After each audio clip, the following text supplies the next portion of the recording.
חנני ועוד סרטון, ואנחנו כאן עם בנות דוד שלי. היום אנחנו נעשה את הלוח השראה. אז לי ולזוהר, זוהר תראי את הלוח השראה שלך.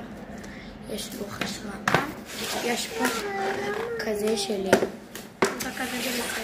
צבעים, מחברת שאפשר לשלוש בדפים כי לא מצאנו את הפתקיות, הם כאלו כדי לשים וכזה. בואו נתחיל. וזה לבת דודה שלי כי היא מציירת. אוקיי, אז יאללה בואו נתחיל. טוב, אז לי ולזוהר יש פה לוח השראה. אנחנו ניקח דפים ונגזור אותם ונכתוב דברים או נדפיס תמונות. טוב, אז אנחנו נגזור דפים. די! דקה. אנחנו נגזור דפים ונחזור אליכם. יאללה ביי. אוקיי, אז בגודל כזה בערך. אני לא רוצה לצייר. טוב. עזרתי, זה נראה ככה.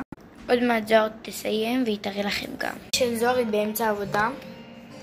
הנה היא שמה עוד משהו. אנחנו רק ממקמות את זה.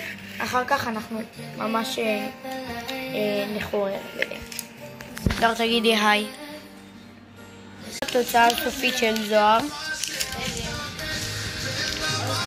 טוב, אז עכשיו אנחנו נעדק איפה המעטים האלה. טוב, הנה זוהר פתחה. פותחת. תודה רבה. וזה גם מגניב כי זה בול בצבעים של לילה ושל סטיץ', וזה לא היה מכוון, אתם מבינים?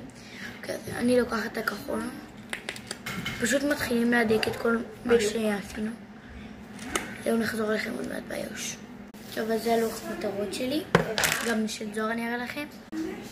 הנה, של זוהר יצא מאוד יפה. עכשיו מתחילים לקשט את זה לפי המטרות שלנו, או ההשראות שלנו.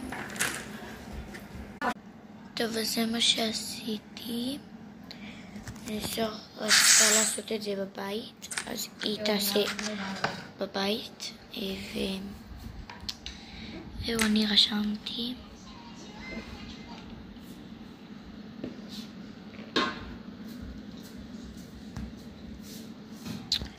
וזהו, זה היה הסרטון שלנו להיום.